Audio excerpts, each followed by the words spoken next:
So today we're going to revisit a discussion that we had about 2 years ago, 2.5 years ago, on DevOps versus GitHub.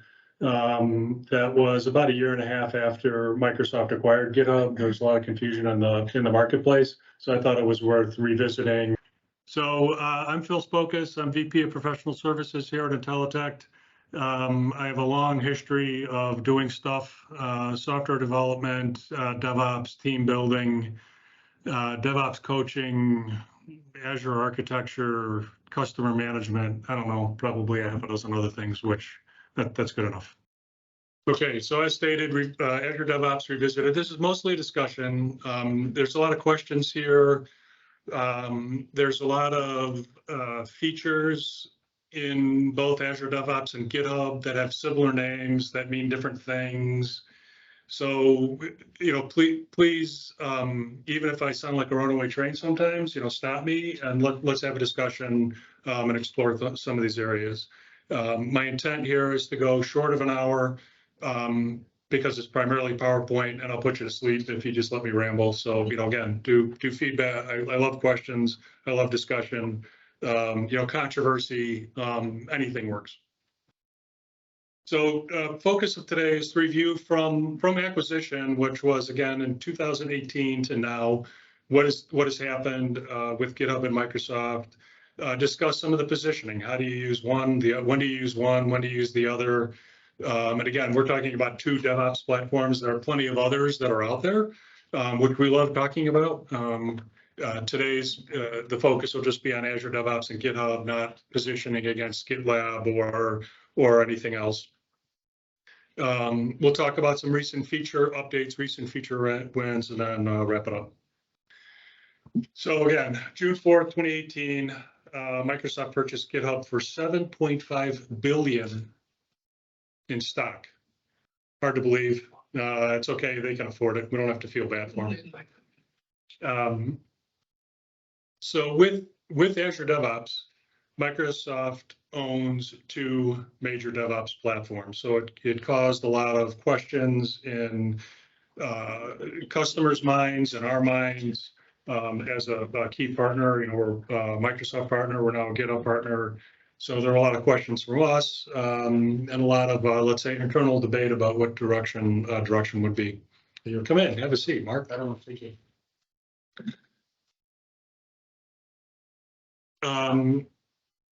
And again, Microsoft nor GitHub has done a real good job of describing clearly what their vision is. I don't think they really knew what their vision was holistically as organizations. And the reality of the market also has influenced current direction, which we'll talk to. So GitHub, purchased now 2018, middle of 2018, what is it, 2023, so that's 5-ish years, getting up on 5 years. GitHub is in fact operating independently. I don't know if everybody remembers, but back, I don't know, about June 15th, there was this big people leaving GitHub to go to GitLab. And GitLab spent actually a lot of time on being able to import repos and such into GitLab. There's been some migration back to GitHub and leaving of the GitLab platform. The bottom line is GitHub has been operating independently as a Microsoft subsidiary for all practical purposes. Now, there's a bunch of caveats. Those will come out as we keep having our discussion here. Speaking of which, the very next bullet. When GitHub was purchased, they're a private company, privately funded, venture-backed, several rounds of venture funding. I don't know what the exact number was, but it was many millions of dollars was invested in GitHub by VCs. Headcount was about 600. Current numbers, about 2,500. Many of those 2,500 came from Microsoft. So a lot of Microsoft or ex-Microsoft employees, if you will, are now GitHub employees. Still Microsoft via independently operated Microsoft subsidiary. Again, GitHub operates as a subsidiary of Microsoft. It does not report earnings independently, so the numbers here are speculation. However you come up with them.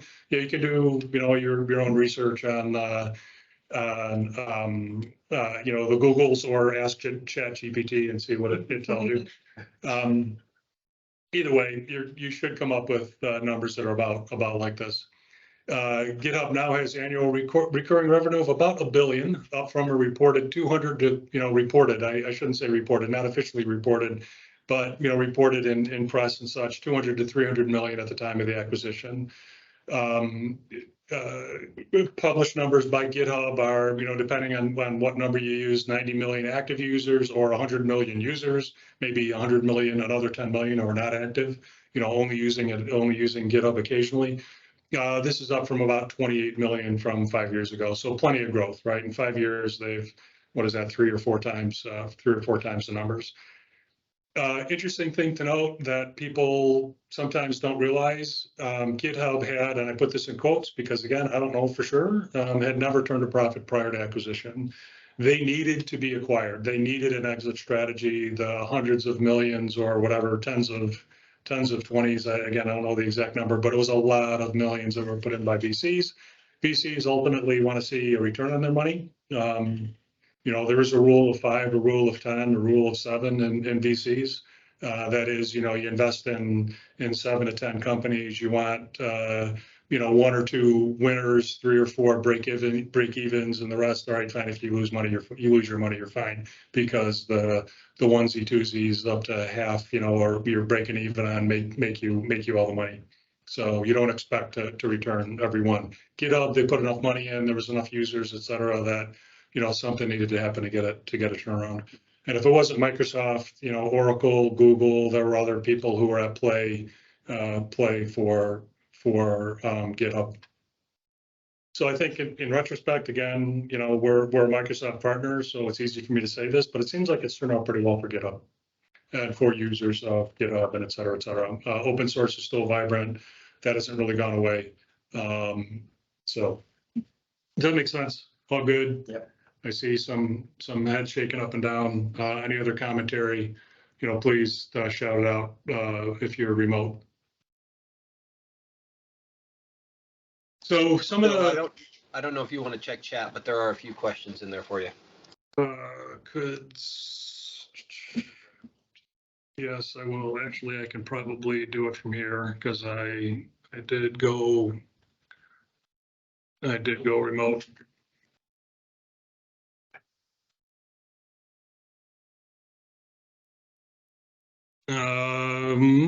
So, I mean, I don't know. I don't think they're killing open source. The question here is it ethical for Microsoft to acquire open source platforms like GitHub and OpenAI as they're killing open source?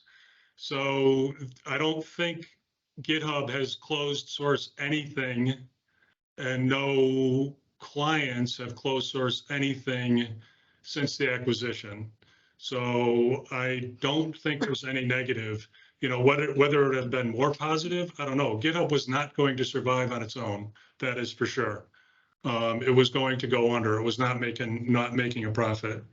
The way they're making money these days is not at the expense of open source, but it's there to support open source. Again, that's my opinion, my assessment. You may believe me, you may not, but that's how I see it. And again, I'm okay with debates. I think the same thing with ChatGPT. ChatGPT is open source. It's not partially funded. And again, what is Microsoft after? Azure spend. There's no they're not doing it out of the goodness of their hearts. They have shareholders that they're trying to answer to. They're after Azure spend. So whatever they can do to get people to buy more Azure, they're going to do it. Or Office 365, or name a few other things. Again, I think from a whether or not GitHub itself as an independent entity is profitable, we don't know. We can guess probably. Again, they sell enterprise licenses. You use so many build minutes for actions and pipelines. You're going to get At some point you're going to start spending money. Copilot, $10 a developer. It's even more if you're an enterprise customer. Code spaces are, I don't know how much they cost, but they're virtual development environments. These are VMs that are spinning in Azure, by the way, FYI. So these are VMs spinning in Azure. You don't know that because you don't see that, but they're spinning. You're spending money with them. What else do we have up here? Enterprise managed users. These are available to GitHub Enterprise Cloud users. That costs money. So what's interesting here is there's a couple of key features that are enterprise level. So anyway, getting back to Mayak, sorry if I killed your name. I don't think they're killing open source. They're actually supporting open source. Could they support more? Yeah, sure, maybe. I don't know. But I don't think it's dead. GitLab and GitHub are similar but different. Some of the organization, the way you can do organization or project organization in GitLab isn't really a thing in GitHub. I like Actions way better than GitLab's pipeline CI/CD. By the same token, I don't do a lot in GitLab CI/CD. I can just tell you that Actions is a pretty, it's pretty cool the way they've done that. There's very, very cool stuff in the simplicity of that platform and the sort of that workflow engine that they have built in. If anybody else has comments, knows GitLab better than I do and wants to comment about differences between GitLab and GitHub, please, shout it out. Who owns my personal code on GitHub? You own it. GitHub does not own it just because you posted it there. Same is true for any open source repo. They don't own it. They're hosting it for you. They don't claim ownership. Now, again, I'm not a copyright attorney and I'm not an attorney. I've never played one on TV. I've worked for some. I don't know if that counts. That's a whole other story. We don't want to go there now. You're free to pull that code down and put it anywhere you want. There's no restrictions on that I am aware of. And again, if anybody else is, do let me know. So authorization, we'll talk about that a little bit. Again, so there's another question from Paul Nathan, interested in comparison and contrast between authorization of GitHub and Azure DevOps. We'll talk about that a little bit. I didn't intend this as a throwdown feature and function. I think we talk about that a little bit, but that throwdown, I mean, we could be here for days talking about the way the products are the same and different. So it's always sort of that trying to strike a balance. We're going to be here for less than an hour, I promise. How far do we go?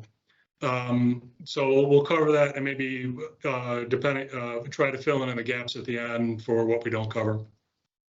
So with GitHub Enterprise Cloud, that's been a big push for the last 5 years. They've made headway, a lot of headway in the market, or some headway in the market with GitHub Enterprise Cloud. So this is sort of the magic that happens. Microsoft bought them, so GitHub became a real player and an option for very large organizations to purchase.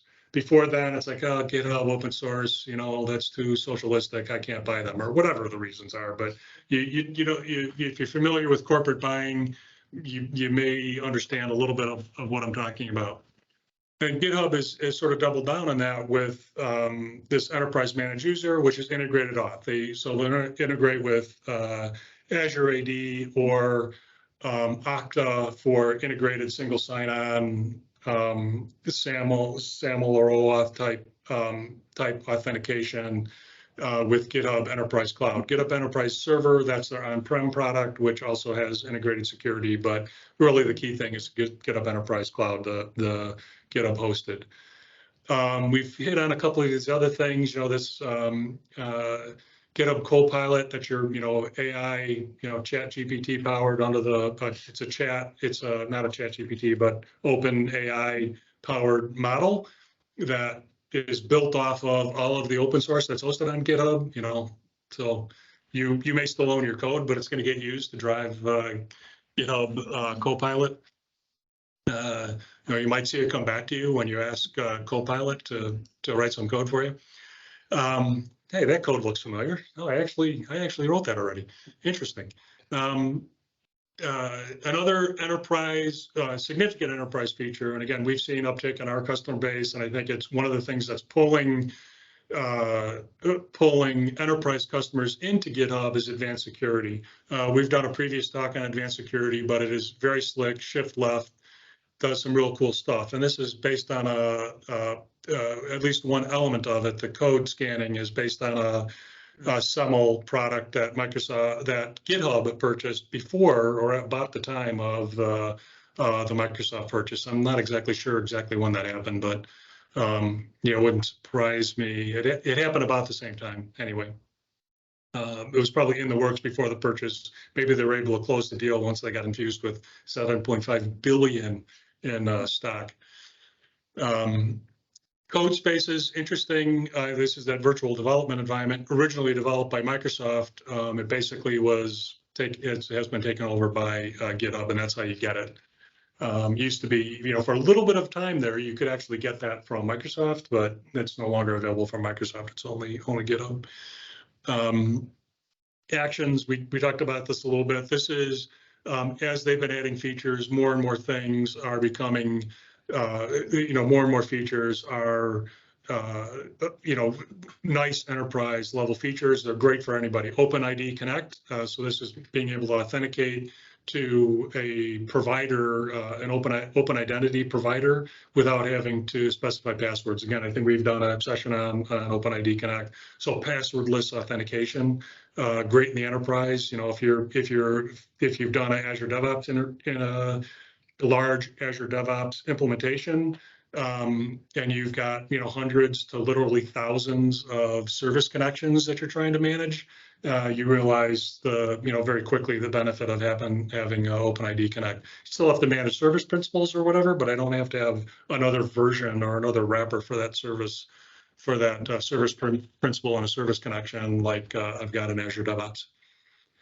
Other thing that's come out recently is mandatory flows, and then just some table stakes like variables. They didn't have variables until they had secrets, which you could use as variables, but they came up with variables relatively recently and mandatory flows. One of the things I really like about GitHub Actions is the reusability has been simplified, and custom actions are like easy to create. Write some TypeScript in a repo, point it at an action, and you have a custom action. Contrast that with Azure DevOps, where you need, library, authentication, get into the marketplace. It's a lot more ceremony than you have in GitHub Actions.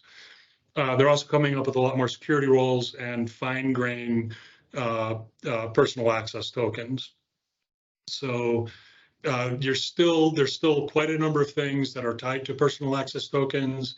Azure DevOps has this as well, but they're probably more advanced with regards to, hey, if I'm provisioning something, I don't want to tie it to me and my personal access token. I want to define it. I want to assign it to a service principal of some sort. And again, that's coming. Lots of other fun stuff coming along with GitHub.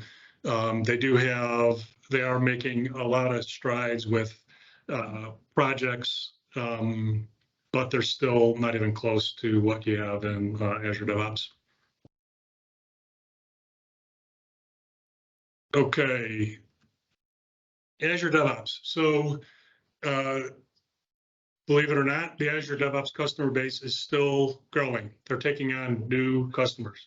In spite of the confusion that Microsoft has caused with Azure DevOps and stating that GitHub is the future and blah, blah, blah, people are still buying this stuff. Why do they buy it? Well, it's Microsoft. There's some fairly significant, nice features. First 5 users free. That probably counts more for startups and small customers than it does for the larger enterprises. But the larger enterprises, they trust Microsoft. Azure DevOps, I may have mentioned this already, but Azure DevOps is now part of GitHub. So like Code Spaces that just became, got shifted over to GitHub, the whole Azure DevOps team and the product is now part of GitHub. Interestingly enough, the Azure, so all the code that gets built for Azure, all the code that gets built for Office, all the code that gets built for Windows is hosted in Azure DevOps.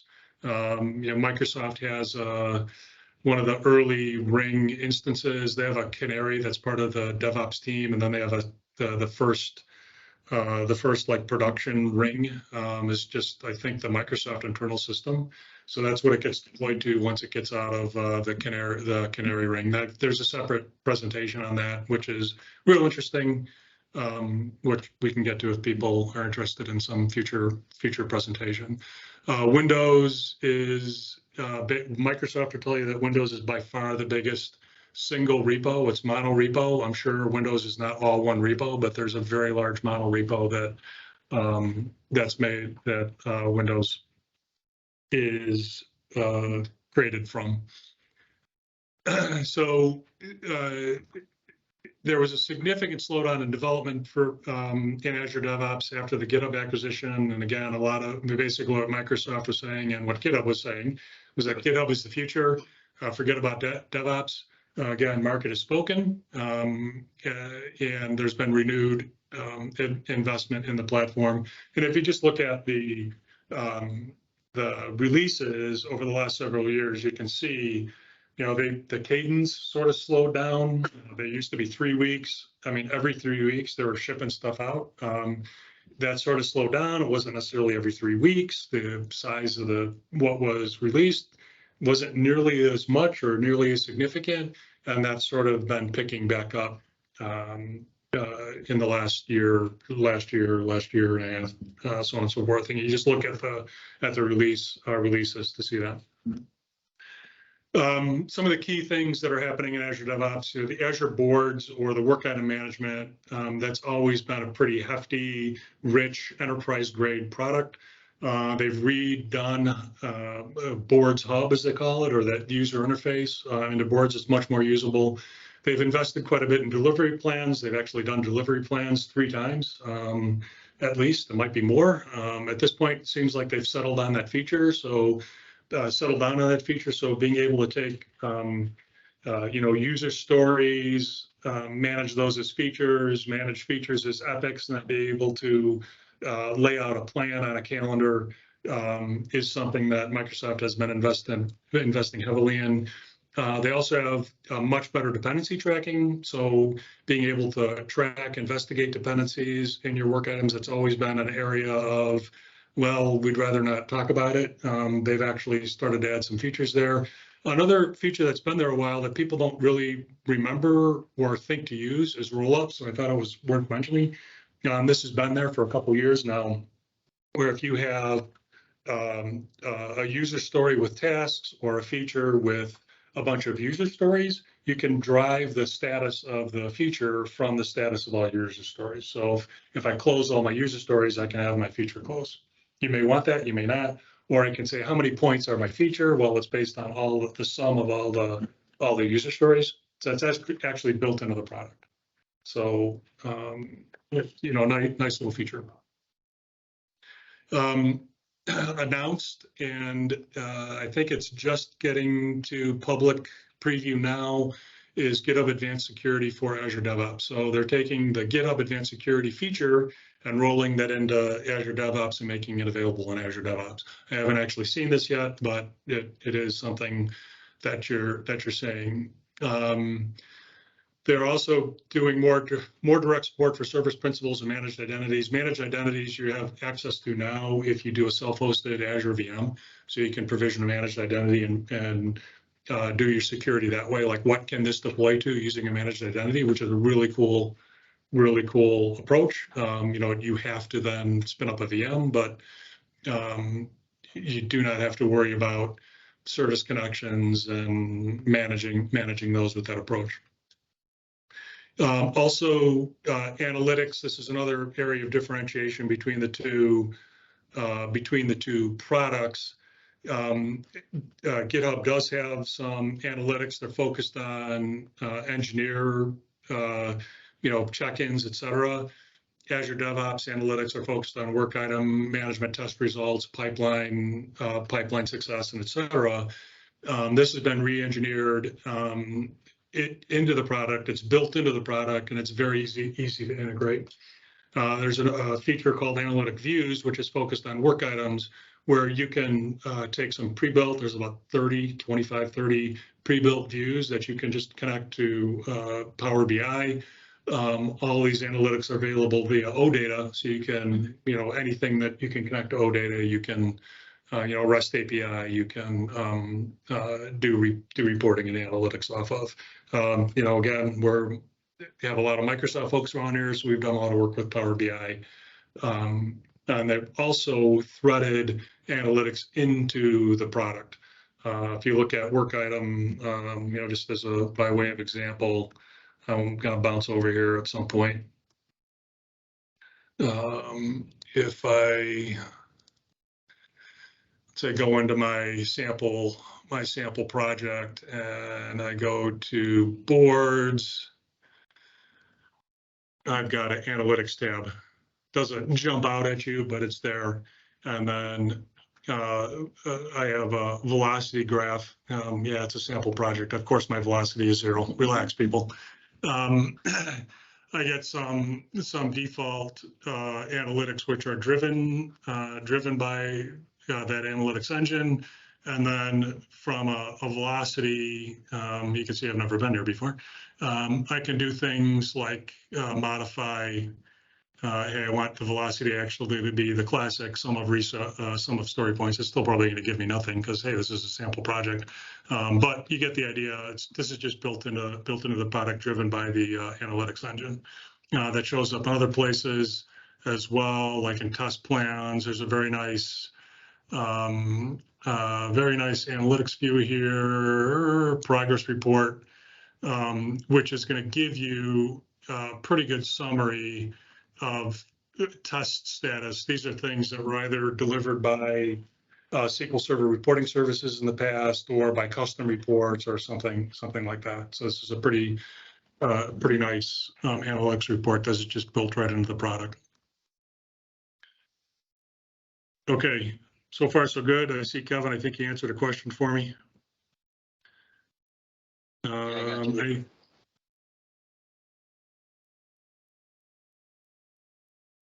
Linux or Windows for Azure DevOps? Well, yeah, depends. I think you guys have got it covered. Anything worth repeating here? Yeah. As Benjamin points out, really when you talk about Linux or Windows, you're talking about builds, or perhaps your code spaces environments. You can spin up a Linux VM for code space. And depending on what you're building, Linux is going to be faster and cheaper than Windows. I don't remember what the numbers are, but it's significantly cheaper to run Linux builds. If you can get away with it, use Linux. So, consumes less build minutes, and when you consume your default build minutes, it's going to cost you less as you continue to build. Let's see, anything else here? Analytics, and again, there's a roadmap there. Some of the significant investments really have been around security, more advanced security.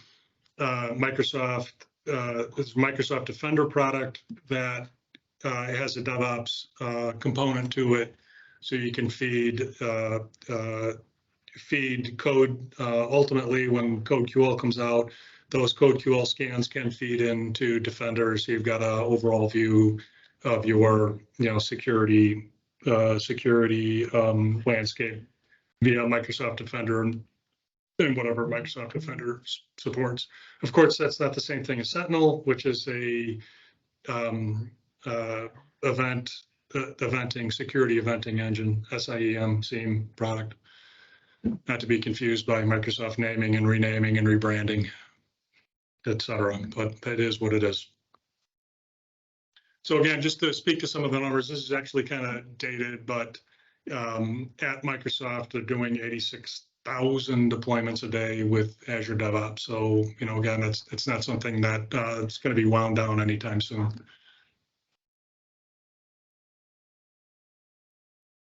So positioning. So we've talked about Azure DevOps, talked a little bit about GitHub. If we look at GitHub first, it's really an engineering focus. So it's focused on engineers. It's remaining, the focus remains on engineers. And as far as we can tell, that's what the future holds. It's an engineering focus. The people who are on your dev team or on the technical team, more than likely committing code or close to committing code, are comfortable with Git, et cetera, are really what GitHub is focused on. There is no such thing as a stakeholder or a basic license. You either have a GitHub license or you don't. Now, obviously, we're talking about scenarios where you've either got a team license or an enterprise license. Obviously, if you have an open source repo, we're not talking about licensing. Or if you have a private repo, there's unlimited private repos, limited in the feature set, but unlimited with regards to how many people can contribute. We're not talking about those scenarios. Those are free, still free, always free, and in fact, GitHub is more free than for private repos than it was before the Azure DevOps purchase. There is a lightweight project feature set. There's some really nice features, but it's still fairly lightweight. There's some nice analytics that are emerging, primarily focused on developer, and then emerging in security. A lot of the security reporting that's there now is more tactical. Here's how many incidents there are, and et cetera. But there's emerging analytics with regards to overtime, what your code quality is, churn rates, those sorts of things that are built into GitHub. On the DevOps side, your boards, full lifecycle management, intended for not just your dev team, but also managers, stakeholders, program managers, project managers, et cetera, et cetera. The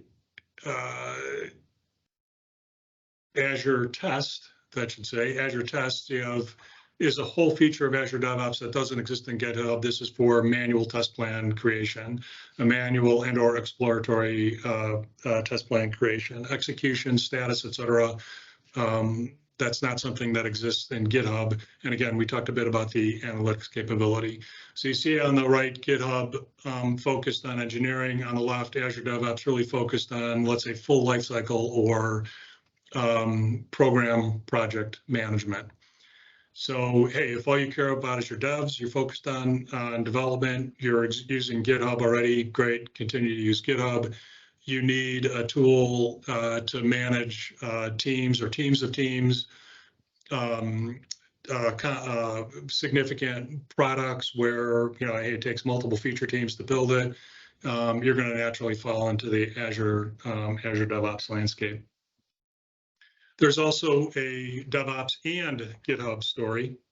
So if, and again, we've implemented this at customers or helped customers implement this, where in Azure DevOps, I'm using boards, I'm using GitHub repos, I'm using Azure DevOps pipelines, which are connected to my GitHub repos. A good reason to use Azure DevOps pipelines is I've got hundreds or thousands, literally, many hundreds or thousands of pipelines, and I'm not going to just switch over to GitHub Actions anytime soon. Why would I use GitHub in this scenario? Well, because I've got the security scanning and advanced security capability that's right there in my repo flow and my Git, my workflow around Git. I can also use Actions. In one particular customer that I'm engaged with right now, we're using both pipelines and Actions, sometimes for the same repo. So if I'm doing a code scan, that's actually driven by an action, but I might have other deployment pipelines that are driven by Azure DevOps. What's funny is that some of those pipelines are going to go talk to Octopus deploy too. So, but hey, whatever. If I have test plans, they're going to be in Azure DevOps. There's no such thing in GitHub. No problem. And then, hey, if I have artifacts, I can use those. If I have packages, I can use those. Those are really, artifacts and packages are complementary. The only thing, they support different package repository package managers. There's a lot of overlap. One thing that artifacts has that packages doesn't have is better security provisioning, like who can update, who can see, as well as upstream feeds. So I can pull from, let's say, NuGet, decide which, or NPM or whatever, decide which packages I want from my organization, and then make those available to my organization and control that feed into my org. There's no such thing as upstream feeds in GitHub packages.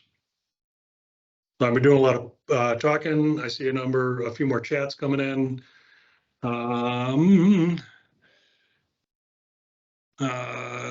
Which is better for running large machine learning models? I don't think it matters. That's really dependent on where you're running them, and it could be completely independent of DevOps or GitHub, right? So if you're driving them from CI/CD pipeline, it doesn't matter, because likely if you've got a large model, you're not going to run that on a hosted runner, meaning something that's run by Azure DevOps or GitHub. You're going to want to run it on self-hosted, and then at that point, it's wherever the heck you want it, right? It could be in Azure, AWS, GitHub, machine under your desktop, could be anywhere, and it's not going to matter whether it's Azure DevOps or GitHub. I hope I answered that question.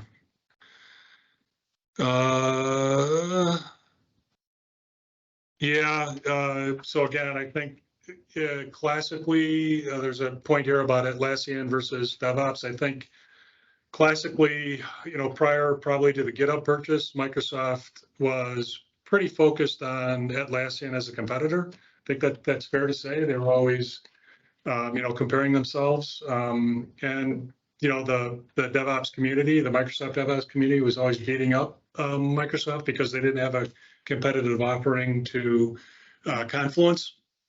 And no, SharePoint is not a competitor to Confluence, which that was actually an integration way back in the day.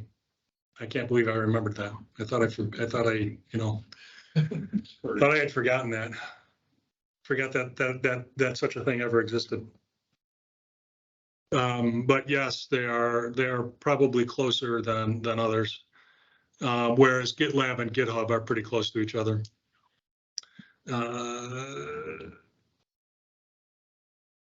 Yes, again, there's the point here about notifications. You have apps and hooks with both platforms, and really that's just going to be a question of user choice and how you want to configure things. Again, you can get notifications into Slack. You can drive releases from Slack, either with either product. So with either platform, just as by way of example.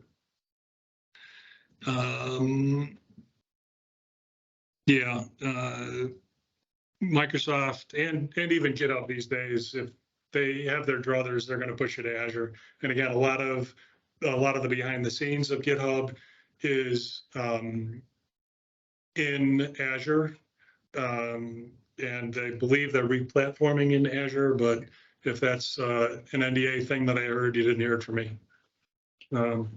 It seems obvious, so it's hard for me to feel too bad about that. Well, of course, they're not going to be hosting it anywhere but Azure. But GitHub is self-hosted, by the way. They're GitHub servers. They're in data centers that GitHub controls currently, and they are working on different approaches. Let's keep going here.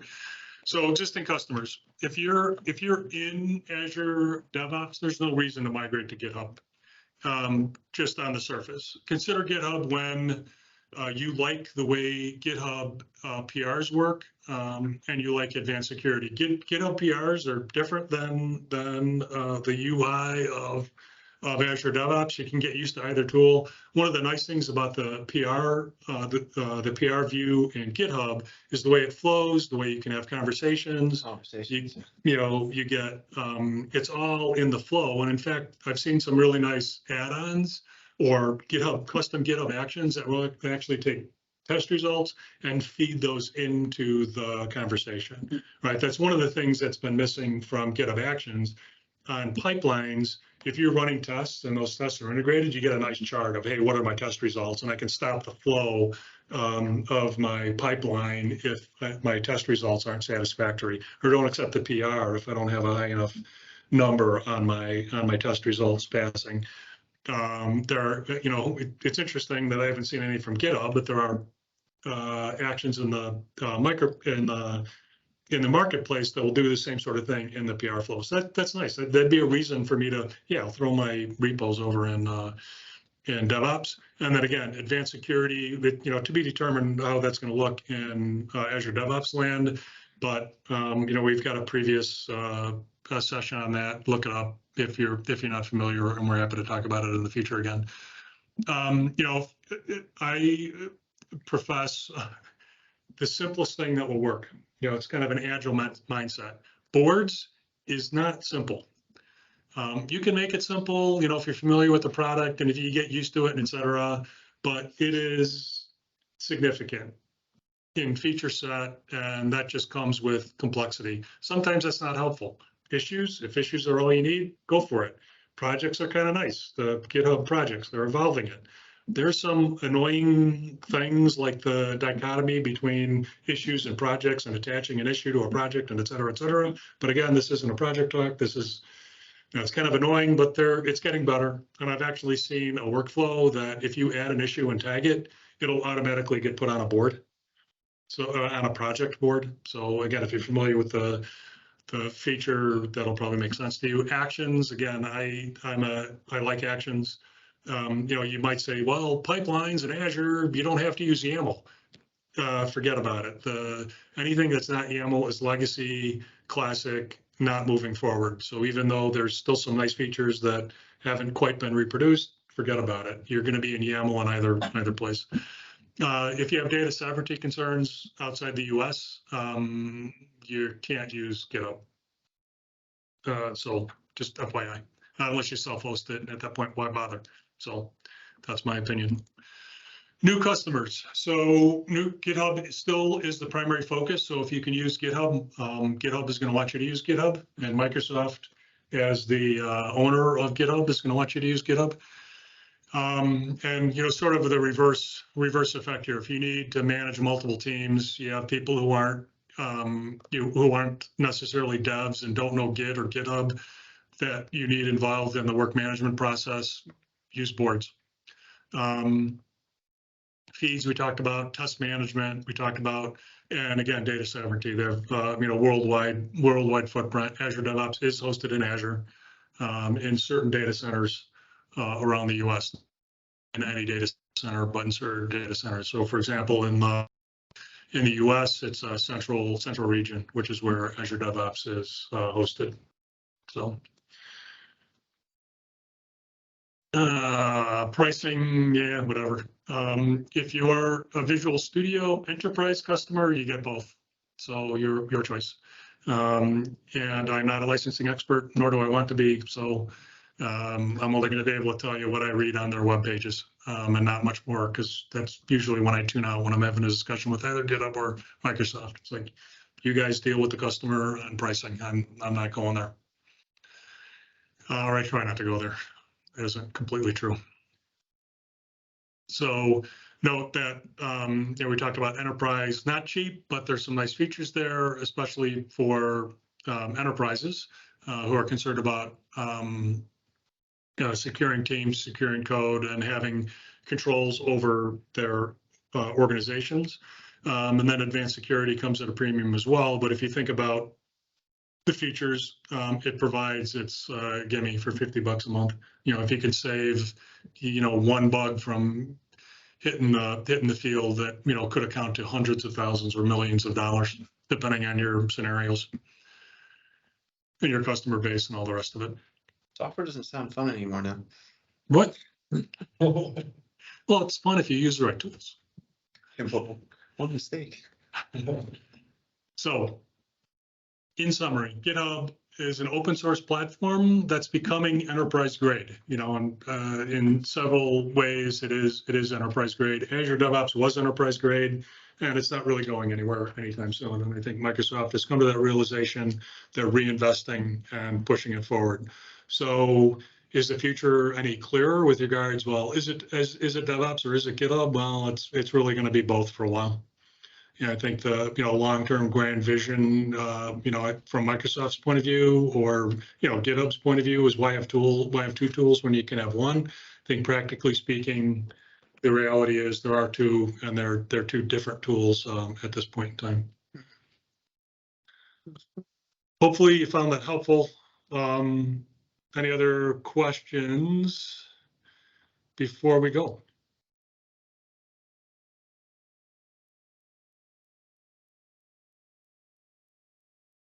I've got something for you guys. If you have suggestions, ideas, comments, hey, let's cover this. Hey, let's cover that. I won't necessarily volunteer you to do the presentation if you have an idea. I'll resist the urge.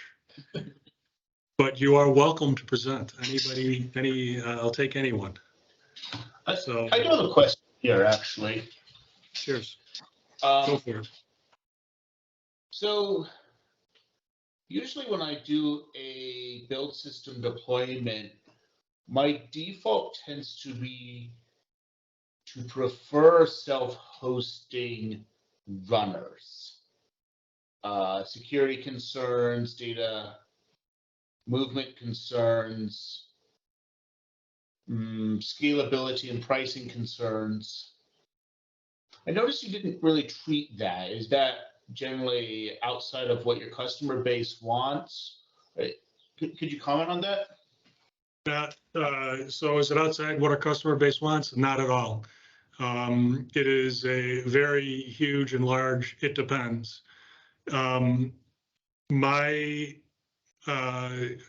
example, one customer I can think of right now has VM scale sets. They have VM scale sets, self-hosted in Azure, set up for both Azure DevOps and GitHub.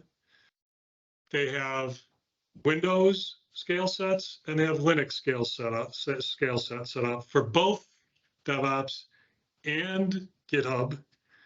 There are times when they can use hosted.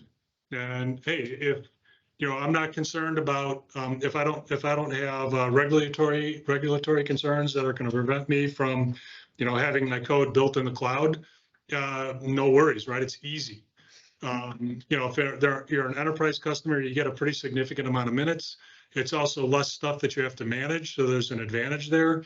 If you're in a situation where, hey man, this code cannot leave the building, the virtual building, okay, self-hosted, easy peasy. It's not really hard. You just have to fire up a machine, and there's, again, even the scale sets, somewhat sophisticated. There's Terraform, for this particular customer that I'm thinking of, they have Terraform templates, et cetera, that they have a process where they're building it out, building out scale sets. Because they have to build out multiple scale sets. They have, many different organizations that can't share, or they want pricing, that they've got to be, there's cost centers to consider and all that sort of stuff.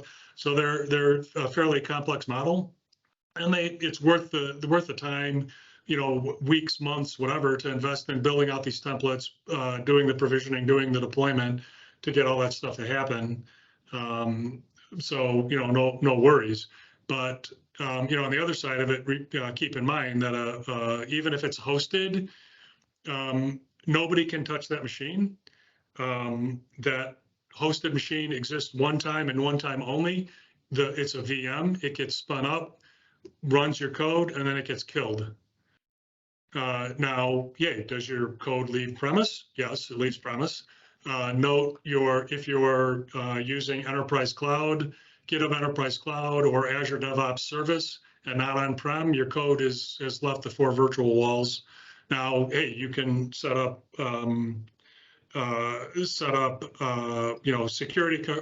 security boundaries so that you have conditional access policies and et cetera, or you have to be on a corporate device to get access to that code, but it's still in GitHub's data center in GitHub's case, or Azure in Microsoft's case. So I don't want to trivialize the concern. Just right, it's always that question of cost benefit. Who am I protecting? What am I protecting? And having a pragmatic approach. By default, especially early days, we're prototyping something, we're not even bothering with self-hosted runners. But, you know, hey, if you're doing a deployment, it's an on-prem deployment, you're going to have a hosted runner. So that's one of the things that's different between Actions and Pipelines. Pipelines has more sophisticated deployment scenarios. It's not that, I mean, it's Actions. You can do anything you friggin' want with an action that you can do on a pipeline. It's just a question of how much, you know, how long it's going to take you and how much you have to write. And Paul notes, I usually run Kubernetes deployments. So new build equals new prod, full cattle model. Yeah, there you go. Yeah, exactly. So I don't think I answered your question. Maybe I did, maybe I didn't. I don't know. There's not a definitive answer, right? I mean, there is not a definitive answer, and I don't go into a customer saying you should do this or you should do that. Hey, what do you guys got? You know, what's your appetite? How regulated are you, et cetera, and that's going to drive. Because again, if you do self-hosted, you're taking on some degree, some level of burden for hosting. So for, you know, spinning up machines, managing the agent, et cetera, et cetera.